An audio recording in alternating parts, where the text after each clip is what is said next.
Welcome to the Men's Journal Everyday Warrior podcast with me, your host, Mike Sarraille. I've been looking forward to this one. If you follow football, you know this man because he was one of the greats tight ends of the game. At one point, he held all the records, 3 Super Bowls. Shannon Sharpe, thank you for joining us today. Thanks for having me on.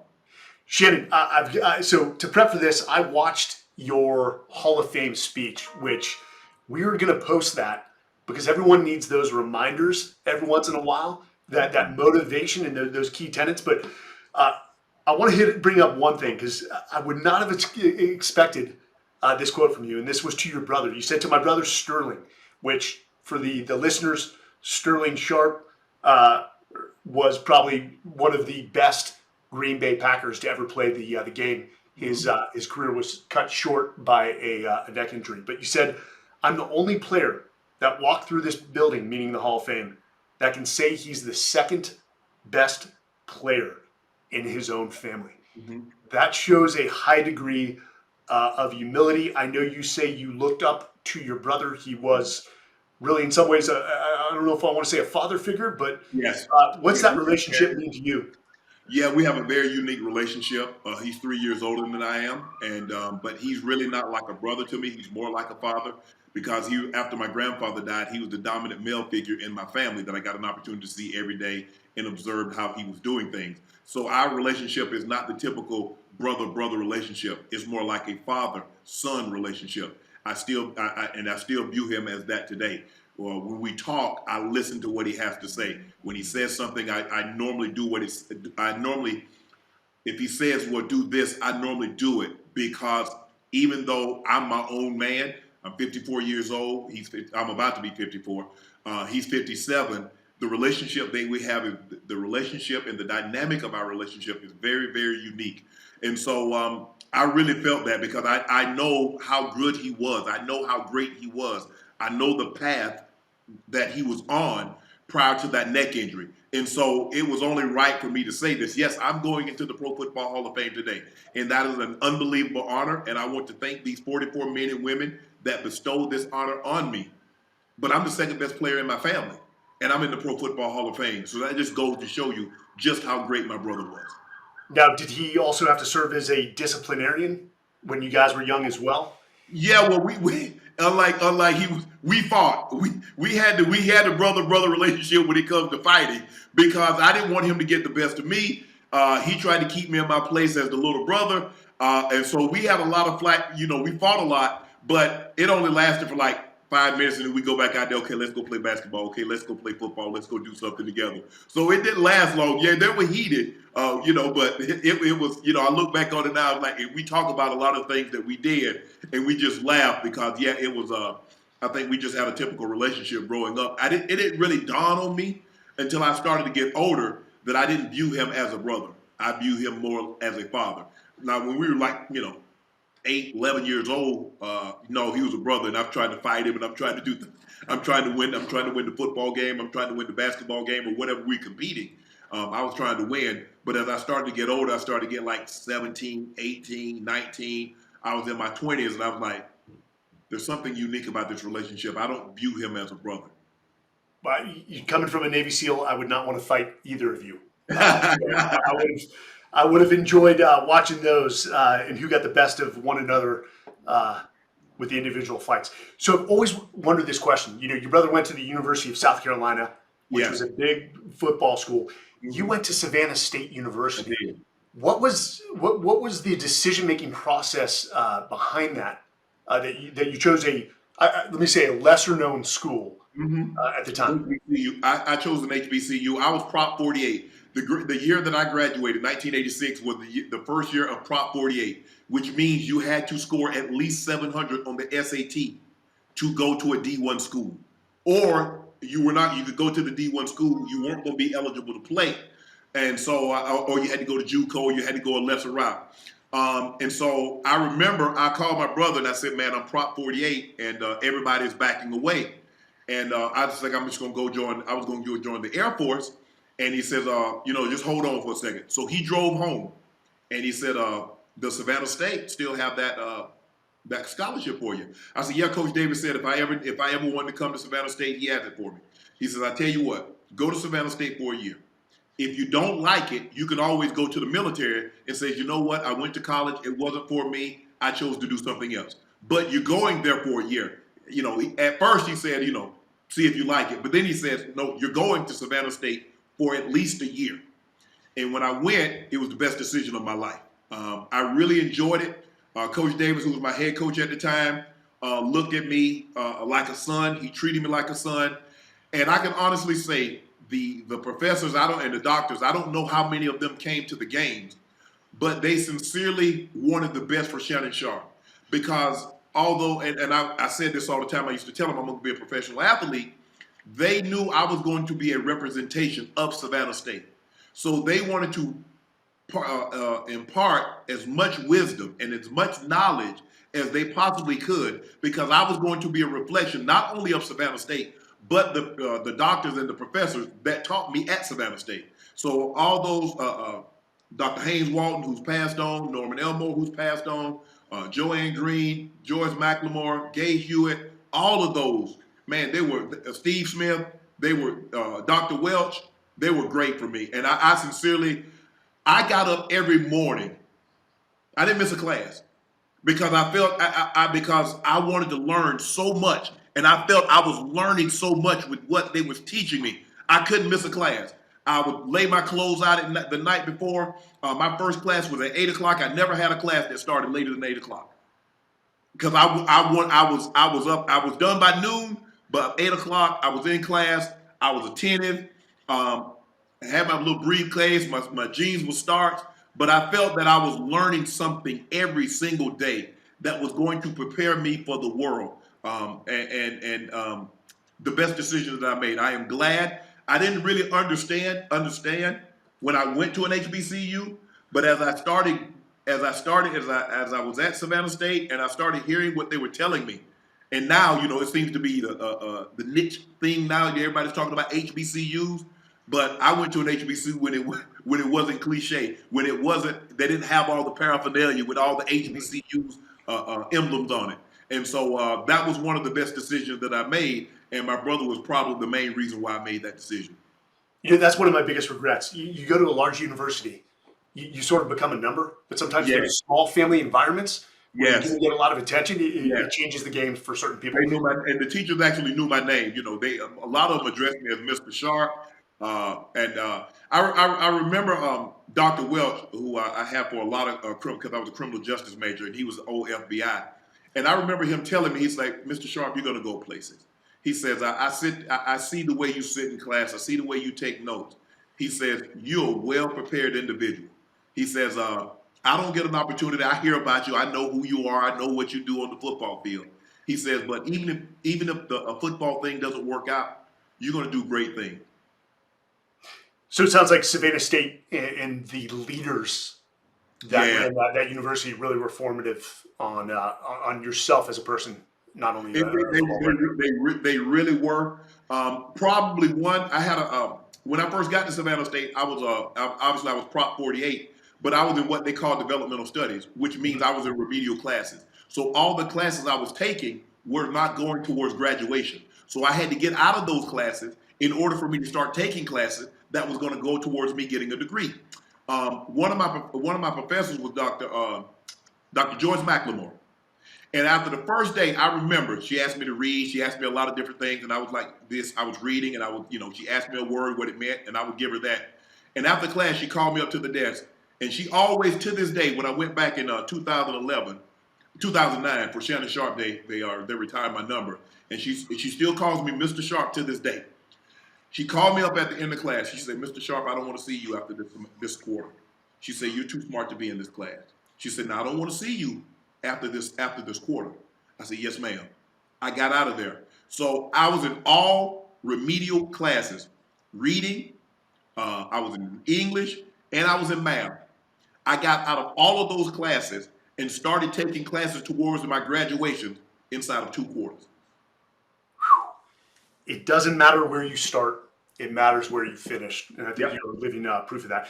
So, you were taken in the 7th round of the draft. Yes. Do you sort of associate that with Savannah State maybe not getting as much attention because it was a smaller school. Naturally, they didn't know how you would play against, I guess, the larger Yeah. D1s. I think that's what it was. I think the main thing is not whether we didn't get attention because obviously they found me and they got me in the 7th round. They just thought the numbers that I put up was against lesser competition. And so how he's going to perform against the better competition. But what they couldn't measure was my desire inside to beat the man across from me.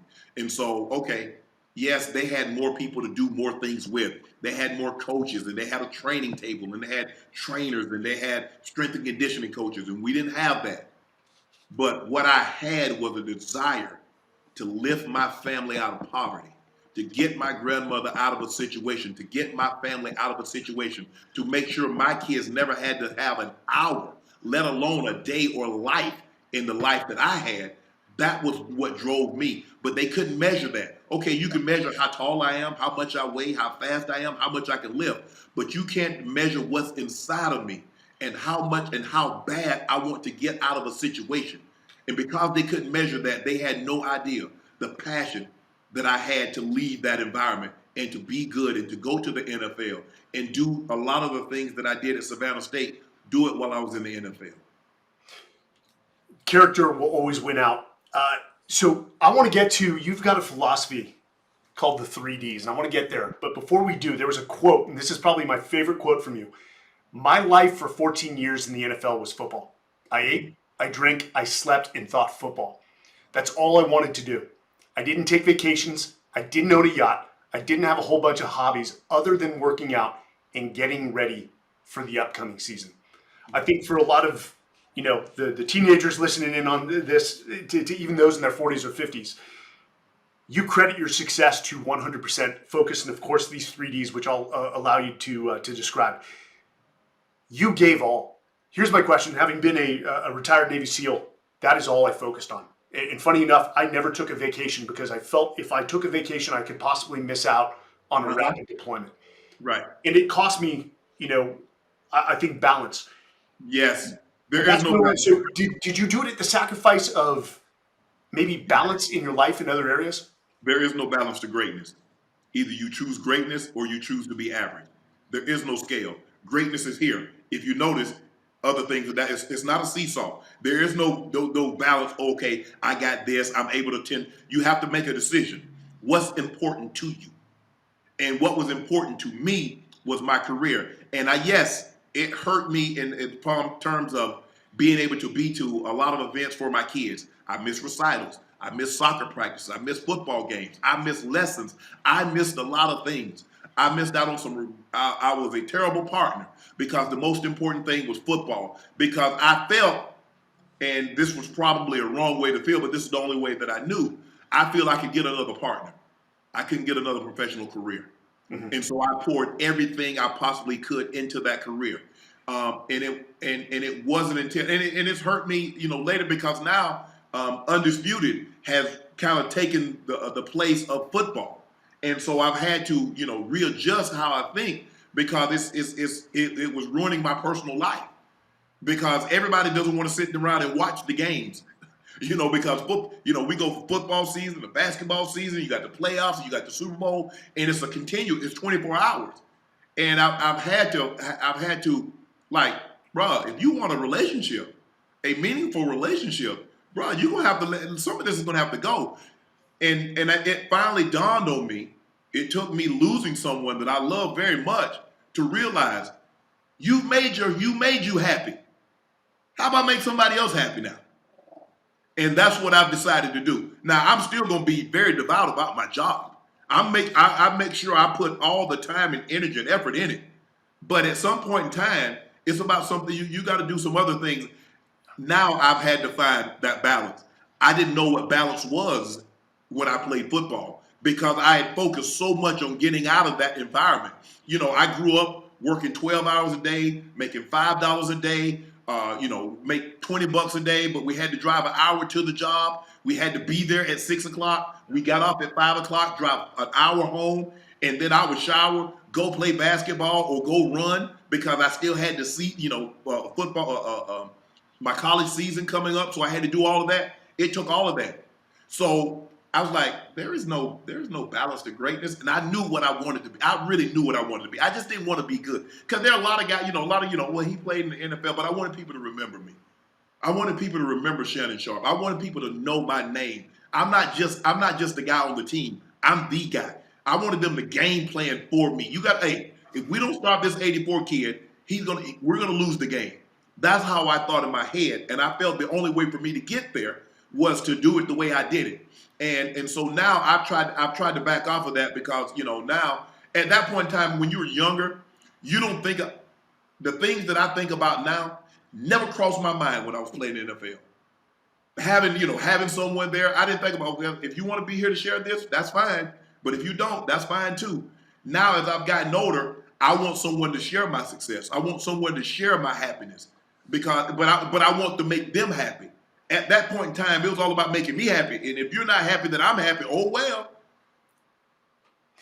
So this segues well. And again, I'm going to quote you again. People often ask me how a small kid from Glenville, Georgia could win 3 Super Bowls and at one time own all the significant receiving records for a tight end. And you said to all the young people, listen to your answer. It's called the 3 Ds. Mm-hmm. Break down the 3 Ds because I think this is something people continually need to hear. And they've heard it before, however, it hasn't sunk in. But right. You've clearly been successful in now multiple domains as a pro football player and now as a full-time professional commentator. Mm-hmm. Why are these 3 Ds sort of the foundation to your success? Well, the most important one is discipline, because without discipline, you can accomplish nothing. I've seen a lot of players, a lot of people that was more talented than Shannon, could articulate their words a lot better than I can articulate mine, but they were undisciplined. And discipline requires you to do your very best when no one else is watching. So when no one can see, everybody just sees the Sundays. Everybody just sees me talking on a daily basis, but they don't know the prep that I put into that. They don't understand the discipline that it took for me to get there. And so I'm very disciplined. The way I eat. Oatmeal every morning for 27 years. I ate oatmeal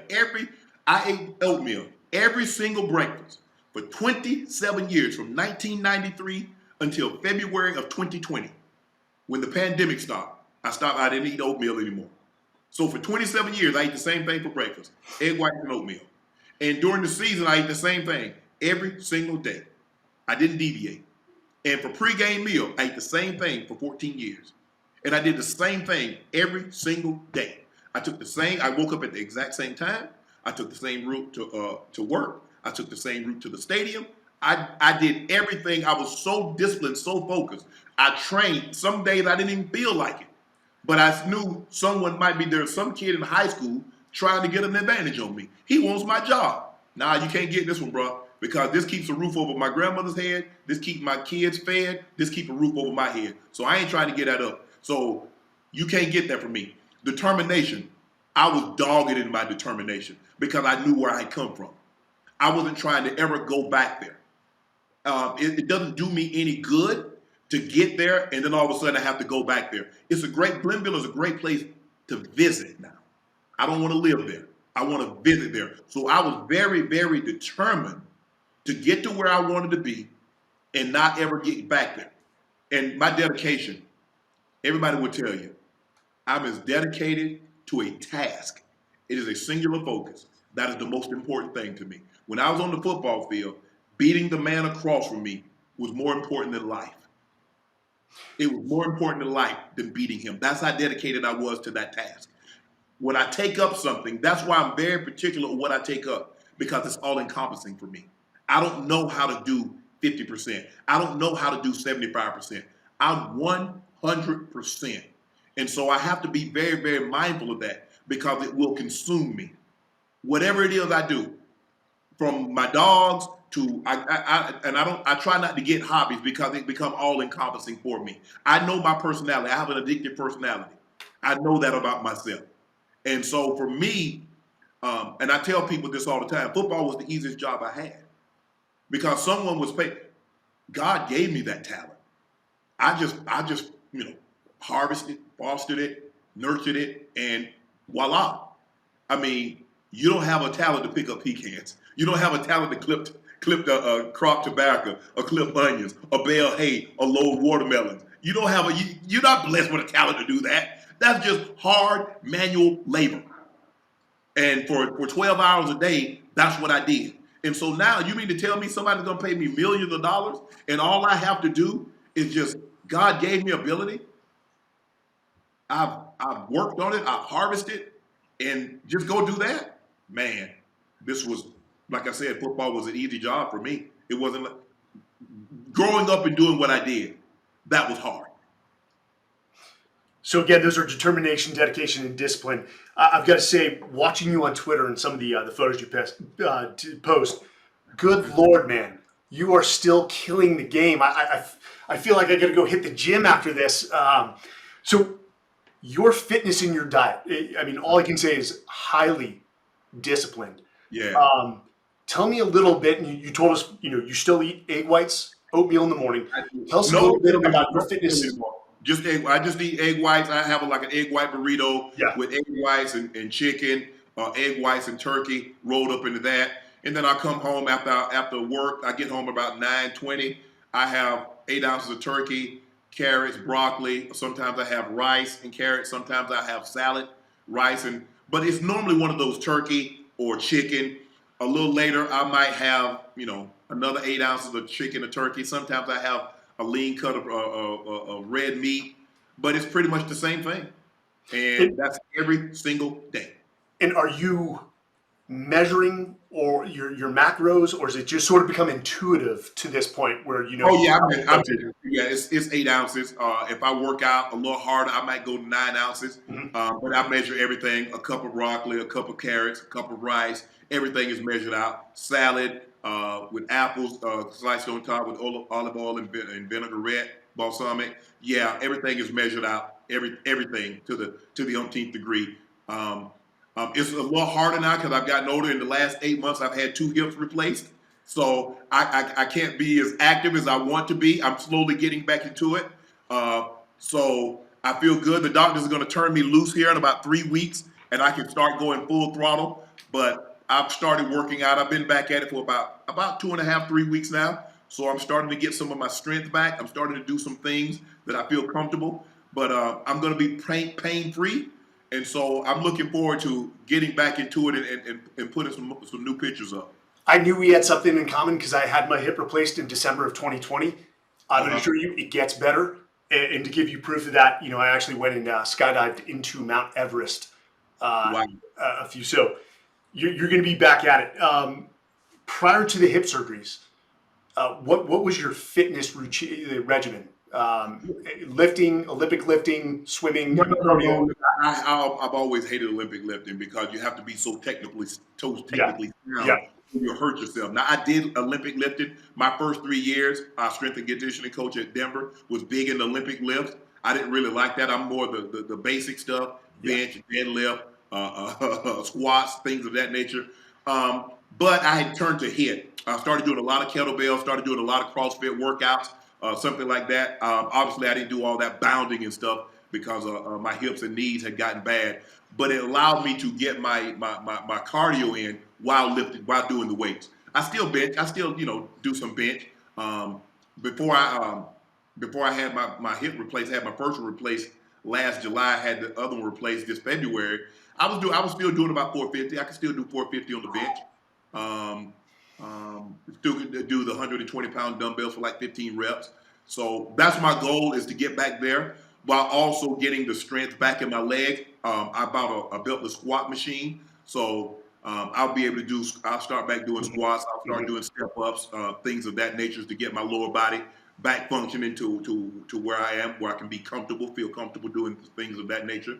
But I was doing the assault back. I like to roll. I mean, sometimes I go out there and I would roll, 3,000 meters, 2,000 meters, or I do, 5 or 10, 500-meter roll sprints, and I try to do under 2 minutes with 2 minutes recovery. Do that 10 times.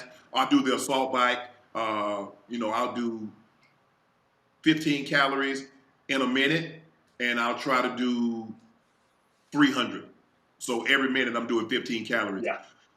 That last 15, That last 15, it's all this like, you know that you really don't have to do this, but my pride won't let me stop. My pride is like, I just go until I just can't go anymore.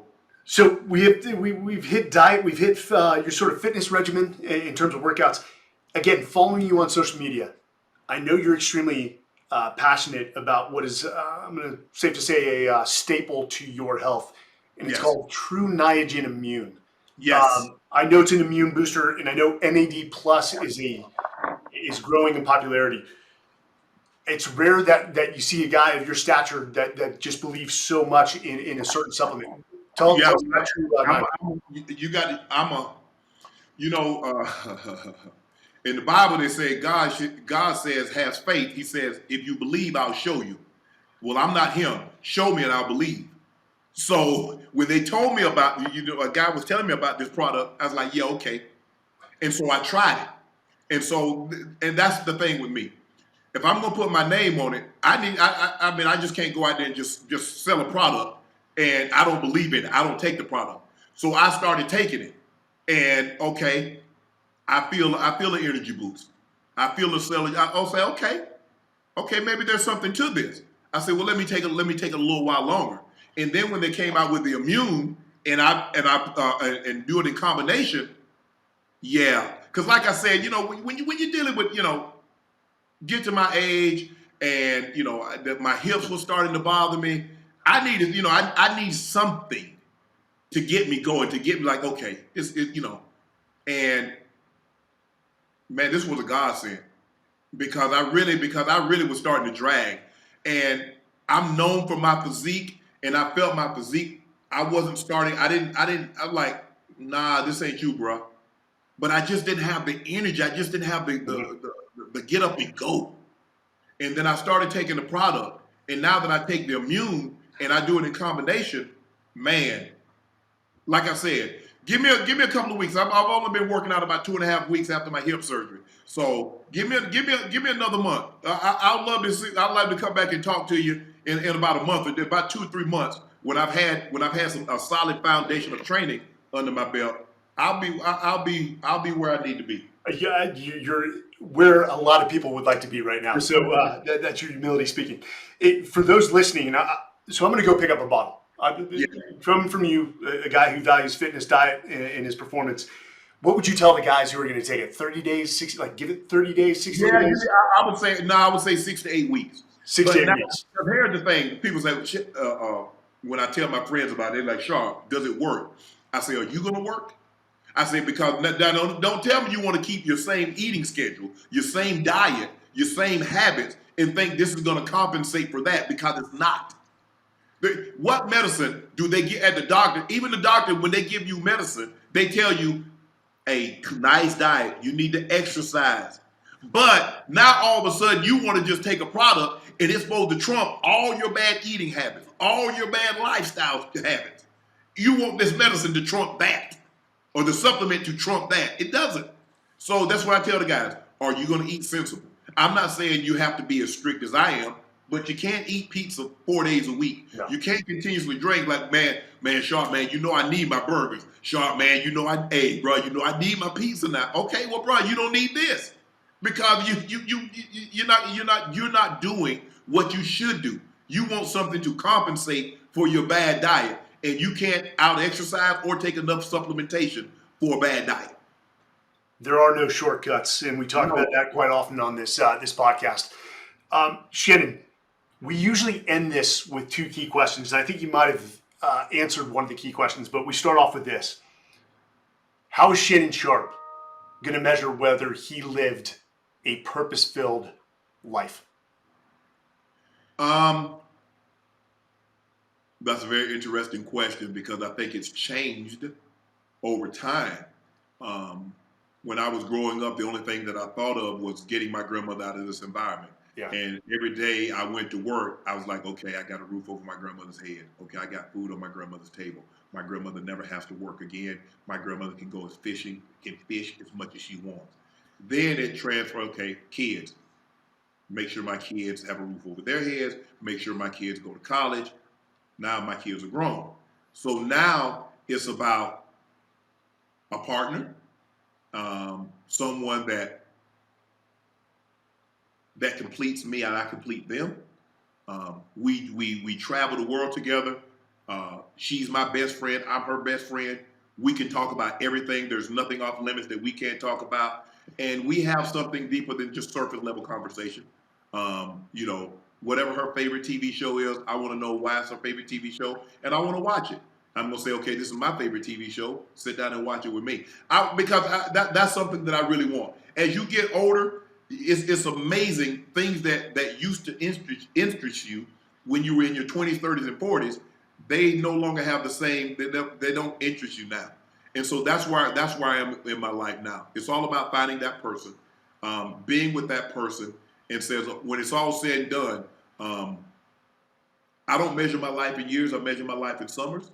I don't know how many more summers I have. I like to think I have at least 20. But at the end of the day, if I only have 20 summers, if I have that person that I spent those last 20 summers with, I was like, you know what? Shannon Sharpe, you did all right. You did all right by your family, and you did all right by this person. I'll be happy. That's powerful, man. Shannon, do you have any projects coming up that you want the viewers to know about? Anything that you're excited about? Well, I'm excited about, I'm going to be on Skip and Shannon Undisputed for another 3 years. I got my podcast Club Shay Shay. I have an alcohol brand called Le Portier, which is a cognac. It's named after my grandmother.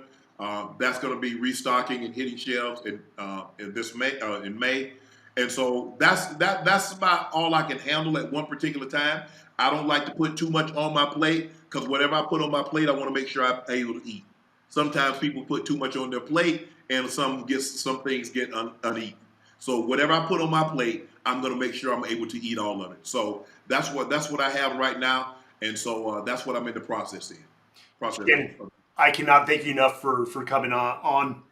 We will make sure that we have links to all those initiatives that you have going on, and I continue to look forward to continue watching you on TV, man. You bring a humor to the game.